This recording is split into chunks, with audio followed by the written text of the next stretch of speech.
trace the wonders of your mighty love. My comfort, my shelter, tower of refuge and strength. Let every breath, all that I am, never cease to worship you.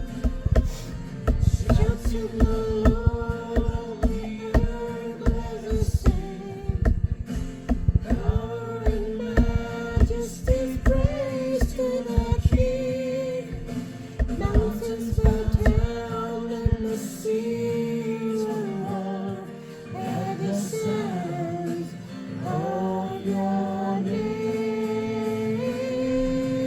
I sing for joy at the works of your hands.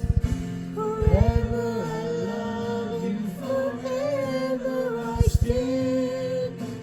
Nothing compares to the promise I have in you.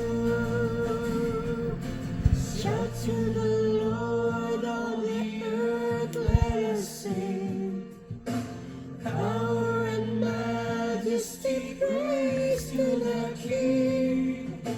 Mountains bow down and the seas roar at the sounds of your name. I sing for joy at the works of your hands. Forever I love you, forever I stand. Nothing compares to the promise I have in you.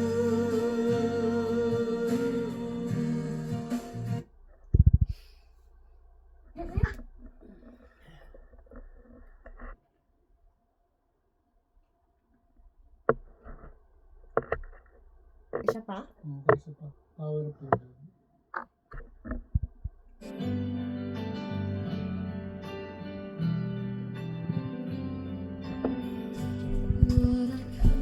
To you, let my heart be changed, brand new, flowing from the grace I found in you.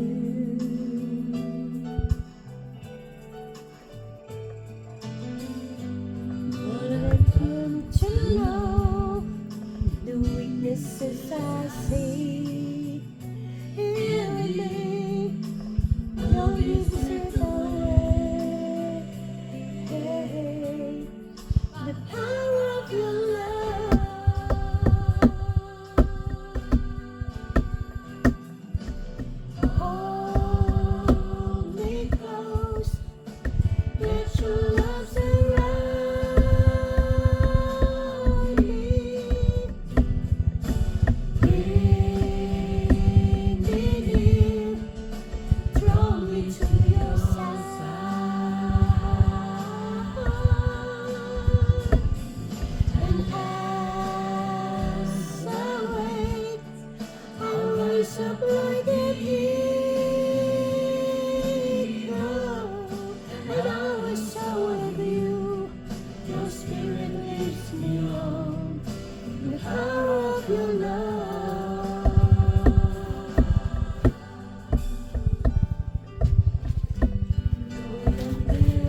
itinit natin. Dami. Okay. Tayo manalangin muna. Panginoong Diyos, maraming salamat po sa oras na ito. Tunay nga po ang iyong kabutihan sa amin, Panginoon. Bagamat napakalaki ng aming mga pagkukulang at nakakagawa kami, Panginoon, ng kalikuan at kasalanan, patuloy mo kami pinapatnubayan. Sa oras na ito, Panginoon, nawa ay taglayin namin ang iyong kapatawaran sa lahat ng aming nagawang pagkakamali at kasalanan. At muli, Panginoon, ay patnubayan mo kami. Bigyan po kami, Panginoon, ng malinaw na kaisipan upang sa ganon ay maunawaan namin ang nais mong ipabatid sa bawat isa sa amin. Lord, ikaw po ang siyang pinupuri namin sa oras na ito sapagkat ikaw ang Diyos na dapat naming pasalamatan, Diyos na buhay, Diyos na siyang lumalang sa bawat isa, Diyos na nagbibigay ng patnubay at pagpapala, at Diyos na nag-iingat sa bawat isa sa amin. Panginoong Diyos, tinataas namin ang iyong dakilang pangalan. At muli, Panginoon, we celebrate this special day na kung saan, Panginoon, more than 2,000 years ago, or almost 2,000 years ago, ikaw ay muling nabuhay at sa pangyayari niyan, Panginoon, binigyan mo kami ng pag-asa na balang araw kami ay makakapiling mo doon na buhay rin, Panginoon, at magpupuri sa iyo. Lord, maraming salamat po. Inihiling po namin na yung dakilang at banal na Espiritu ang siyang manguna sa bawat isa. Sa pangalan ng Panginoon Jesus. Amen. Okay.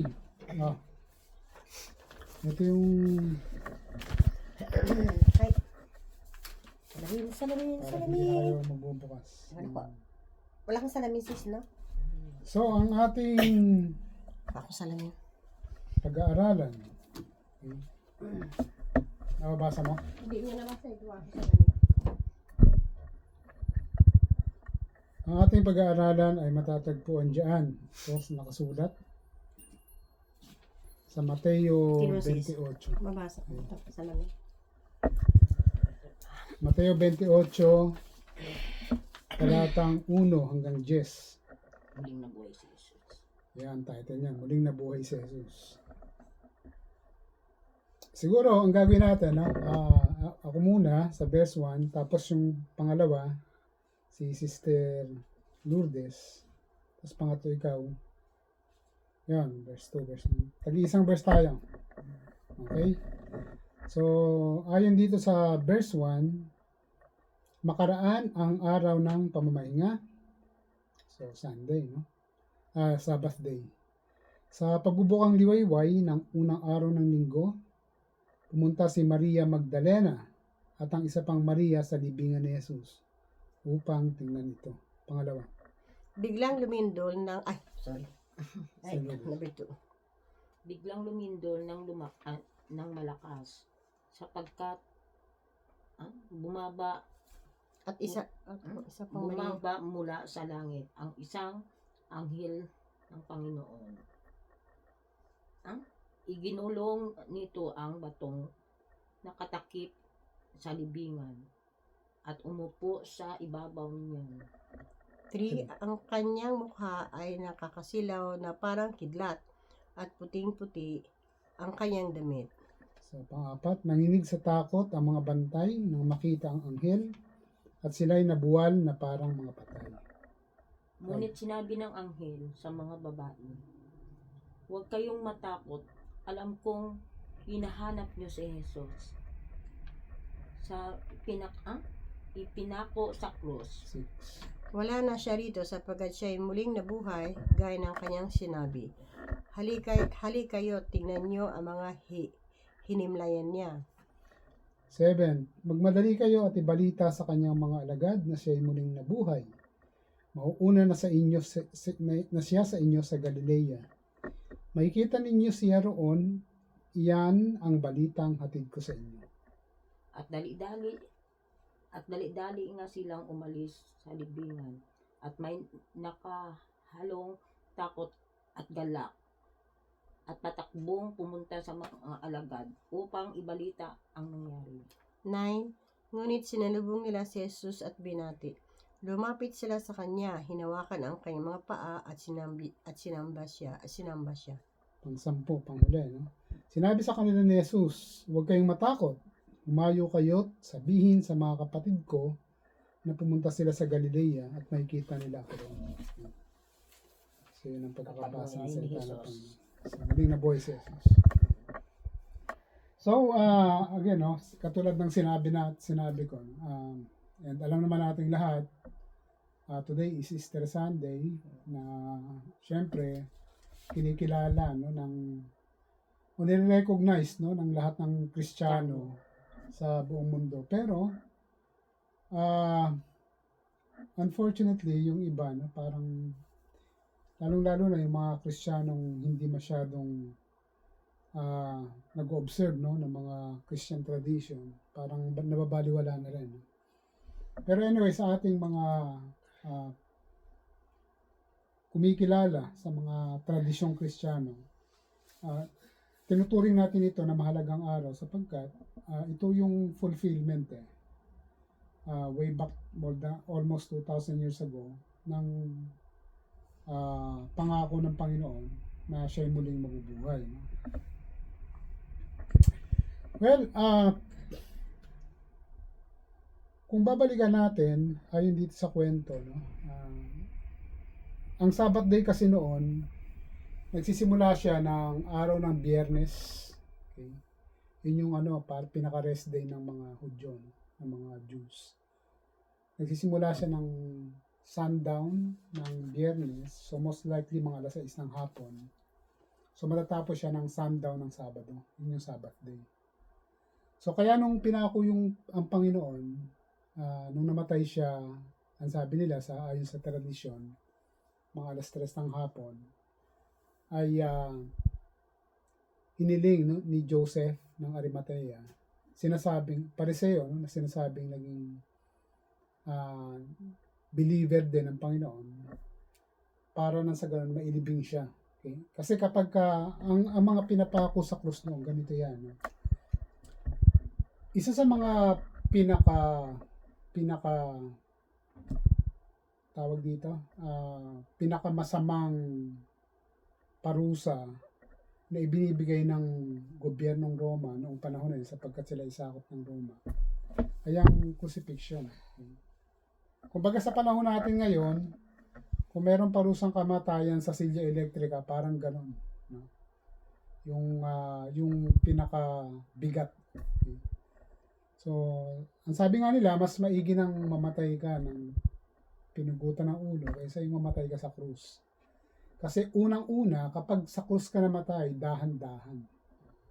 So, yung iba, sinasabi nila na ipinapako sa ganito, okay, sa may pulso, yung iba naman dito raw, sa palad. Pero may nakataling. Kasi kung hindi ka nga naman nakatali, pwedeng mapilas yan tapos susubsub ka. So, yung ibang ipinapako sa krus, karamihan, no? I mean, namamatay sila ng halos ilang araw. Bago sila malagutan ng hininga. Lalong-lalo na, no? Yung mga hindi masyadong napahirapan. Kasi bago naman ipako sa krus, pinapahirapan muna. May mga torture pa na nangyayari. Katulad nangyayari sa Panginoon, no? Bago siya ipinako sa krus, ayon sa kung napanood niyo yung The Passion of the Christ. Okay. Bago siya ipinako sa krus, pinagbitbit pa siya, no? Pinagpasan ng pagpapakuha niya.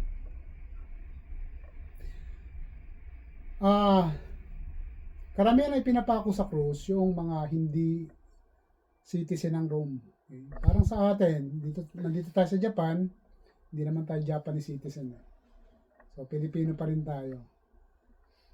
Sa kanila, nung panahon nila, maraming ang mga pinapako sa krus, kalimitan o karaniwan, ay yung mga hindi citizen ng Rome. Okay. Katulad ng mga Hudyo, o kaya naman mahirap na tao, na may kasalanan, may ginawang kasalanan na worth na ipako sa krus hanggang sa mamatay, no? So, ang Panginoong Jesus, nangyari sa kanya yon dahil hindi naman siya Roman citizen. siya isang Hudyo. Tapos, hindi naman siya mayaman. Siya ay hindi naman, sabihin na natin hindi mahirap, hindi mayaman, pero most likely parang doon siya sa ano sa medyo mababang uri. No? Kaya nung nabigyan siya ng verdict, no? Treason ang kinaso sa kanya no, nung panahon na yon. Yun nga yung pagpapapako sa krus. So, pinagdala siya ng pagpapakuan. Ang krus noon, sabi sa ibang mga nag-aral, most likely ang krus noon hindi yung krus na paganito, no? Hindi yung plus sign. Ang krus na pinagpakuan sa kanya, most likely mga letter T, capital T. Which is usual nung panahon na yon. Kasi, pag letter T yung krus, mas madaling gawin. No? Kahit madali yan eh. Ano ba, may papako sa krus. Mas madaling gawin. Kaysa yung letter positive na krus. Mas mahirap gawin yun eh. Kasi, paano mong pagpapantay, no? Yung ganon. Kung nakapatong, di binat naman yung kamay, yung braso. So, most likely letter T yung mga krus na. Nung ipinako sa krus ang Panginoon, medyo ano na siya, talagang hirap na. Eh, yung nga lang, hindi naman, yung sa pelikulang The Passion of the Christ, no? Yung gumanap doon, si Caviezel ba yun? Jim Caviezel. Hindi naman siya katabaan, no? Payat. So, kung ilang kilometro pa yung nilakad, tapos sa bawat lalakaran mo, andun pa, may tatadyak sa'yo, may sisipa sa'yo. Okay? May magpapalo sa'yo nung may tawag doon hinahampas sa likod. Actually, ano yun kapirasong buto na nakapako sa dulo ng, na nakatali, no? Sa dulo ng, tawag doon, garote. Hinahampas. Oo, hinahampas. May mabuto. So, kaya dumudugo. Kasi may buto. So, may tumatadyak, may sumasampal, kung ano-ano, no? Habang naglalakad. Hanggang sa nakapunta sila roon sa bundok ng Golgota o bundok ng mga bunga. So, doon siya ipinako sa krus. May mga nagsasabi, no? Mga pag-aaral na kaya madali yung pagkamatay ng Panginoon dahil nga sa paghihirap, no? Na tinanggap niya, tinamo niya habang naglalakad siya. There was one time nga, no? May tumulong pa sa kanya, si Simeon, na pinasan, no? Yung Simon of Cyrene, yung dala-dala niya kasi hindi na kaya sa bigat. Nasa makarating doon sa mountain of Skull, no? O sa Golgotha. Kaya nung ipinako siya sa krus, konti na lang talaga yung oras, nalagutan na siya ng hininga. So bakit nung namatay siya, nalagutan na siya ng hininga, by God's will na rin yun, no? Kasi kung inabutan siya ng pasado 6:00 ng gabi bago namatay, very strict nga ng mga Hudyo pag araw ng Sabat. Wala talaga magtatrabaho, walang gagawa, walang kikilos. Kaya doon siya lagi sinisilip ng mga Pariseo. Bakit ka gumagawa? Bakit ka nagpagaling ng araw ng Sabat? Strict sila sa batas na yun. No? Kaya usually, yung mga pinapako sa krus during that time, especially sa mga Hudyo, no, na napako sa krus, pag dinat na ng araw ng Sabat, na nakapako sa krus, hindi pa namamatay, pinababayaan na nila yun. So, kung namatay after 6 o'clock ng Sabado ng gabi, papabayaan nila yun. So, hanggang makukuha lang nila yun, maililibing lang, pagkatapos ng Sabado, 6:00 ng gabi ng Sabado. Kasi yun ng Sabado.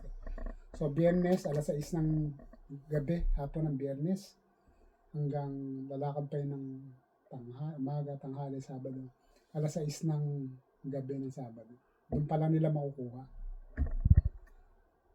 Sa tradisyong Hudyo, may batas din sila na within 24 hours, kapag namatay ang isang tao, dapat mailibing kaagad. Wala naman sa kanilang balsamo. Kahit sa panahon ngayon, hindi sila naniniwala sa binabalsamo. Parang Muslim din yan sila. So, hindi katulad sa atin, sa mga Kristiyano, ini-injection na ng formalin, no, para tumagal. Minsan 2 weeks pa nga no, bago ilibing.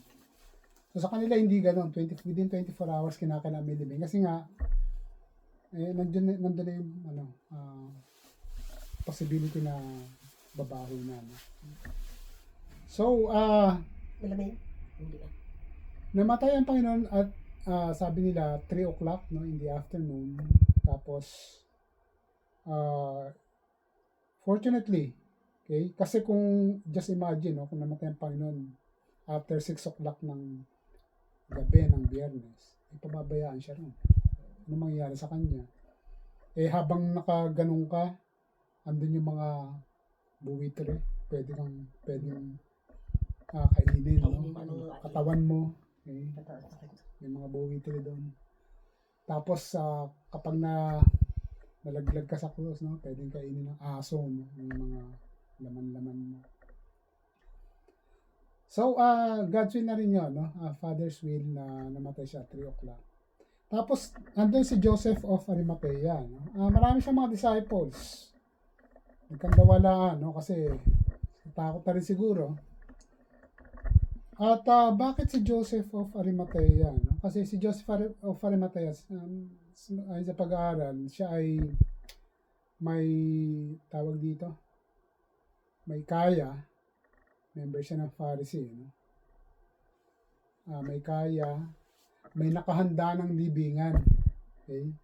Yun yung rakatom, yung alam mo yung sa pinaglilibingan nila dati, parang ano yun hill, bulubundukin, tapos maghuhukay ka rin sa bato, parang kuweba.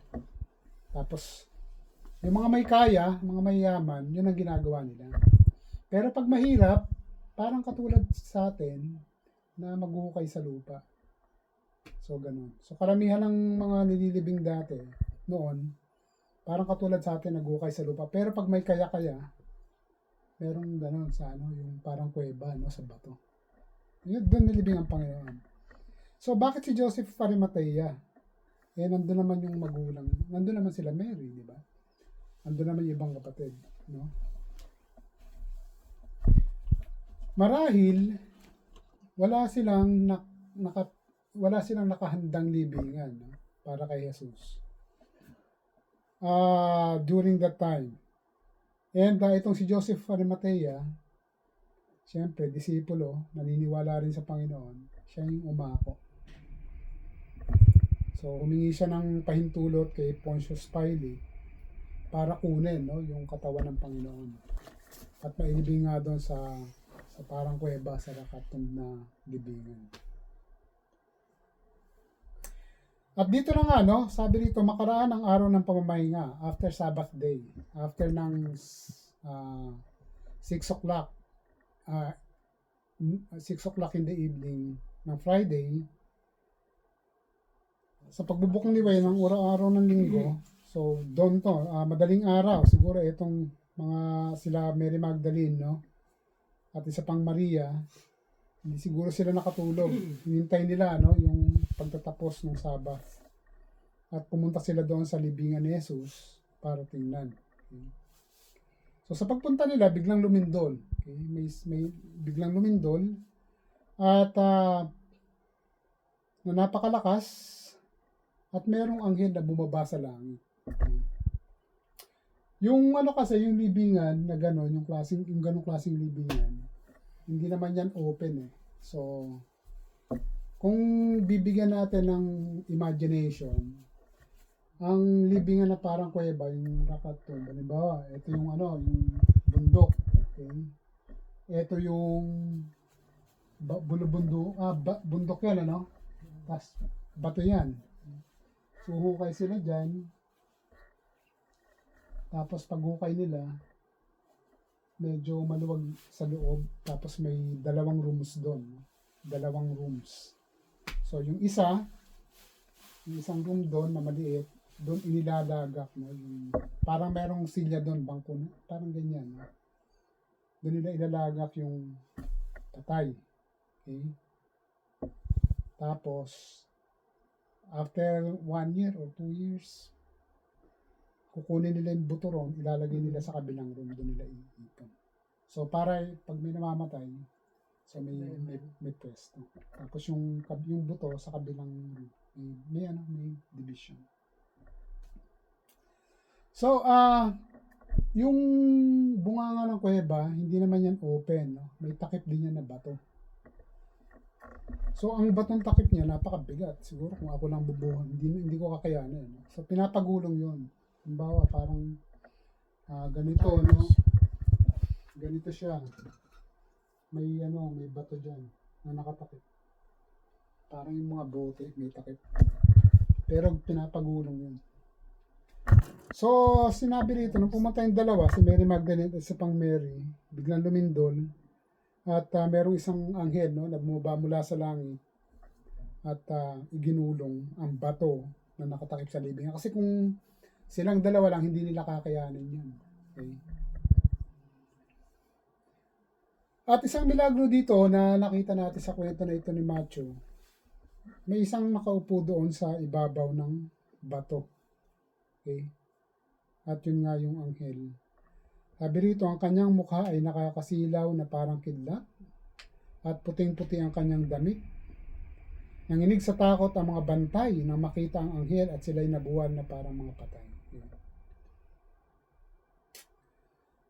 So, ngunit sinabi ng anghel sa mga babae, huwag kayong matakot. Alam kong hinahanap ninyo si Jesus na ipinako sa krus. Okay. Ano yung assurance ibinigay sa kanila ng anghel? No? Huwag kayong matakot. So sa atin, sa panahon natin ngayon, no, marami tayong mga takot na sa buhay. No?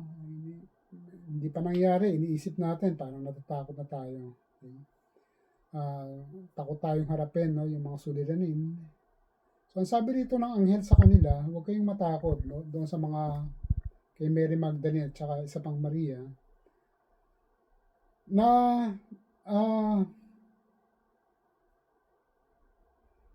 parang ang essence nito is huwag kayong matakot na nawala ang Panginoon, na ganito yung kanyang kinasapitan. Huwag kayong matakot sapagkat siya ay muling nabuhay. Okay? It's very elaborate here, no? It's very clear here. Alam kong hinahanap ninyo si Jesus na ipinako sa krus. Pwede naman sabihin na alam kong hinahanap ninyo si Jesus. Pero, to make it more specific, ipinako sa krus. Kasi may mga Jesus din na Ang Jesus na pangalan nun, very common. Parang sa panahon natin ngayon, no? Maraming John, maraming gano'n, maraming mga kapangalan. So sabi rito ng anghel, hinahanap ninyo si Jesus na ipinako sa krus. Wala na siya rito sapagkat siya ay muling nabuhay, gaya ng kanyang sinabi.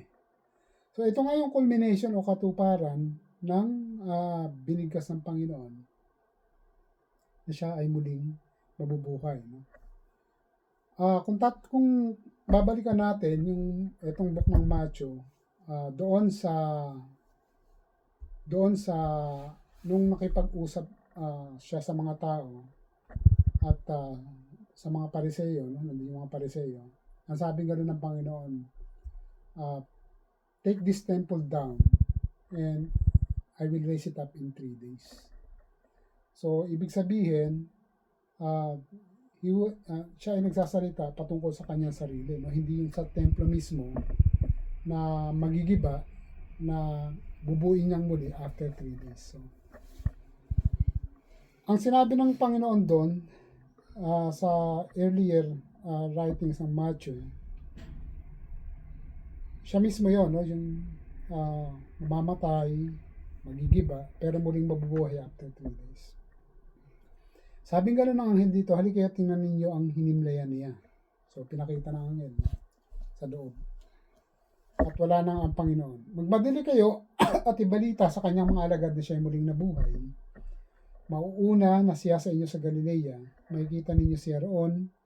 Iyan ang balitang hatid ko sa inyo. Ano yung utos sa kanila dito? Magmadali kayo? Go? Punta sa Galilea. Oo, at ibalita, no? Ibalita. Spread the news about the risen Christ. So, siguro kung i-apply natin to sa ating mga sarili, sa ating mga buhay sa ngayon, siguro we can make it personal, no? Utos na ibalita, no? Sa panahon natin ngayon, hindi sa mga alagad, kundi sa ibang mga tao na hindi pa nakakakilala sa Panginoon. Ang Panginoon na ating sinasamba, na ang Panginoon na ating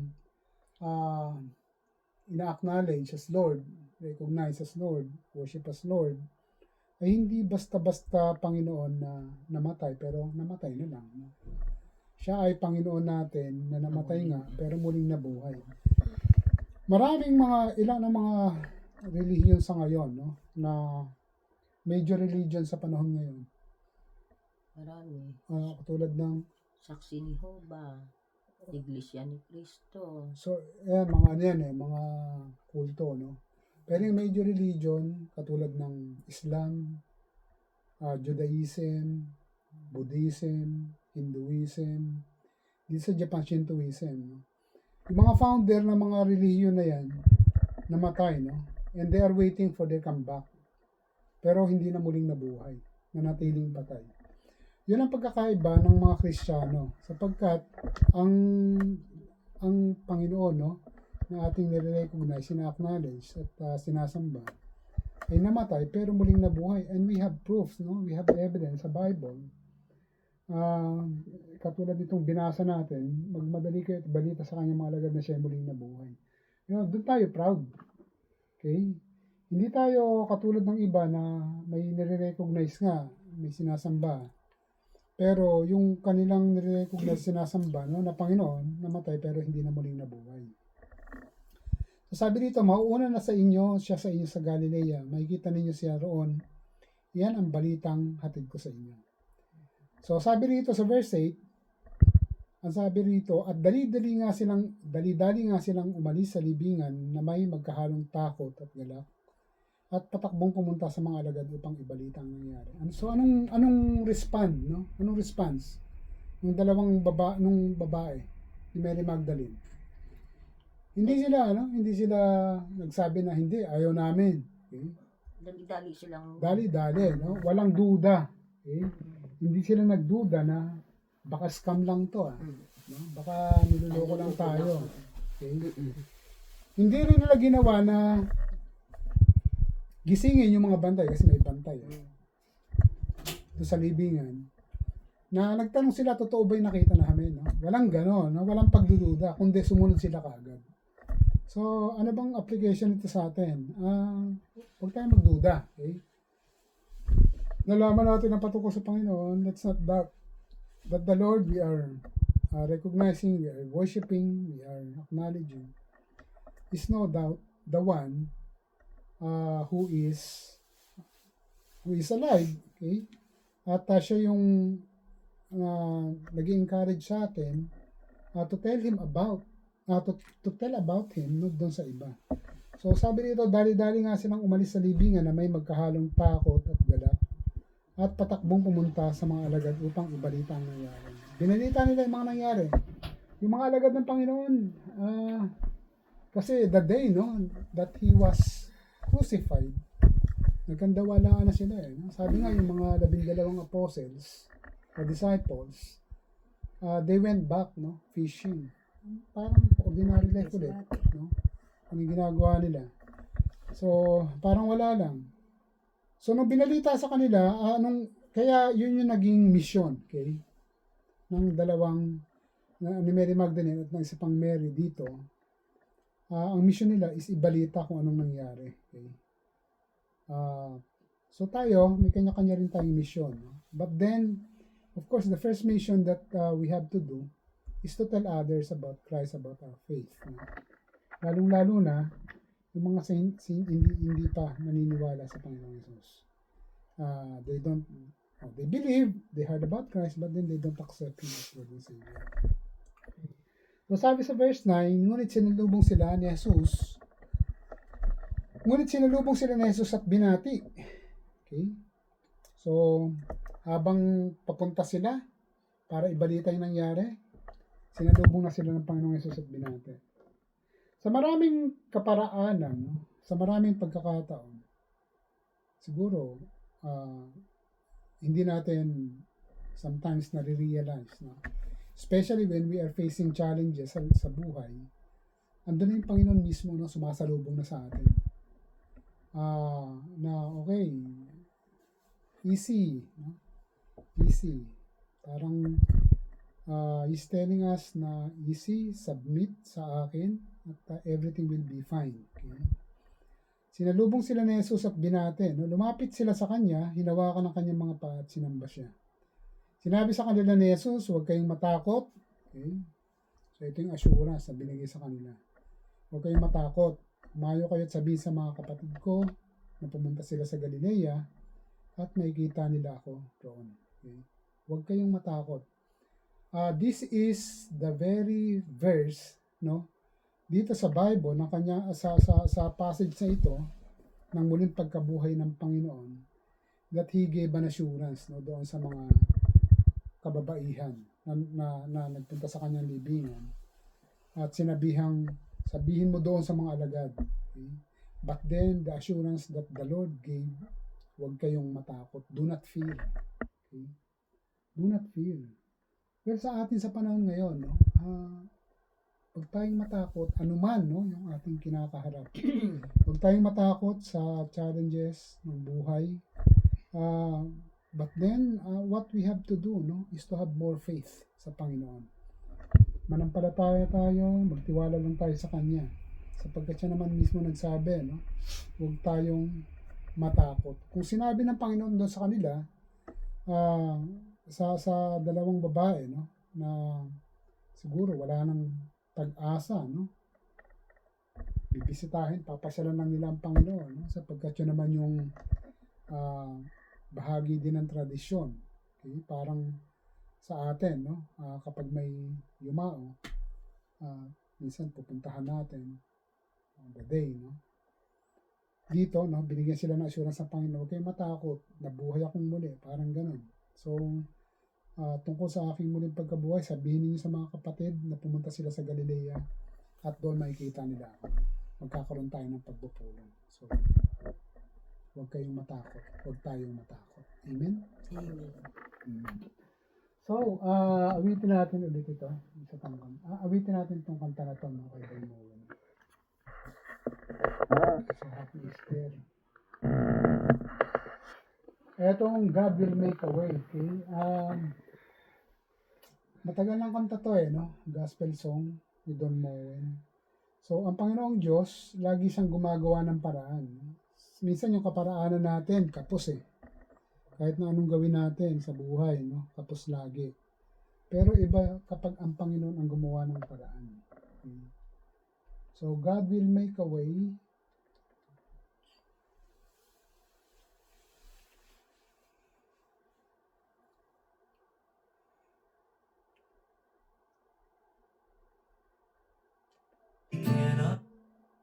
Okay, ulitin natin.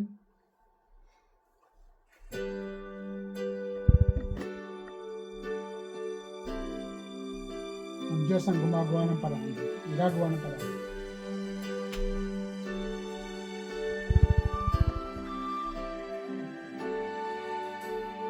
God will make a way when there seems to be no way. Parang wala sa atin, wala nang kaparaanan. We cannot see. He will make a way for me. He will be my guide. Hold me closely to Hindi ko mabasa kasi. May halaman kasi. Today, He will make a way. He will make a way. God will make a way where there seems to be no way. He works in ways we cannot see. He will make a way for me. He will be my guide. Hold me closely to His side. With love and strength for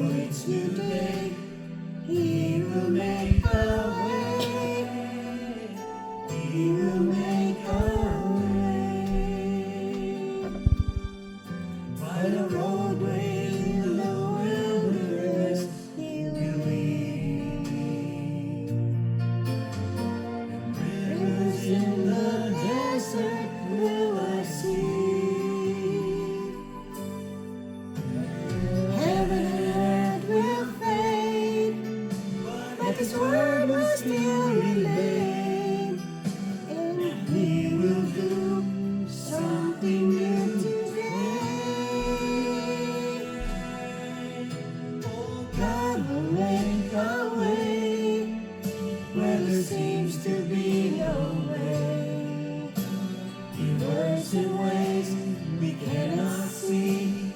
He will make a way for me.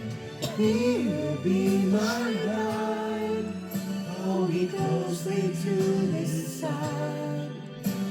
With love and strength for each new day, He will make a way.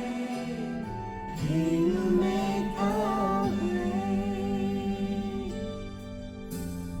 Roaming in the wilderness, You lead me. Rivers in the desert will I see. Heaven and earth will fade, but His word will still remain. And He will do something new today.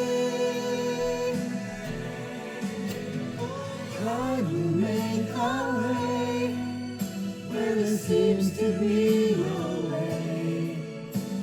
He works in ways we cannot see. He will make a way for me. He will be my guide. Hold me closely to His side. With love and strength for each new day, He will make a way. He will make a way. With love and strength for each new day, He will make a way. He will make a way.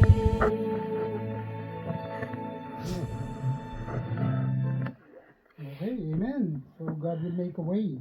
Okay? So, nung siya muling nabuhay, no? Siya mismo yung gumawa ng paraan para nang sa gano'n, no? Mas maintindihan ng mga disciples noon, no? Yung kanyang muling pagkabuhay at kung ano yung purpose at mission nila sa buhay. So, in any case, no? Sa atin, may mga kaparaanan tayo na ginagawa pero hindi natin kaya. Pero, leave it to the Lord. And sabi nga sa 1 Chronicles 16:10 o 16:11, no? Malinaw siya, look to the Lord and His strength. No? Tumingin kayo sa Panginoon at sa Kanyang kalakasan. Seek His face always. Laging hanapin, no? Yung Kanyang mukha. Sapagkat ang Panginoon ay hindi nagtatago. No? Nandiyan lang siya.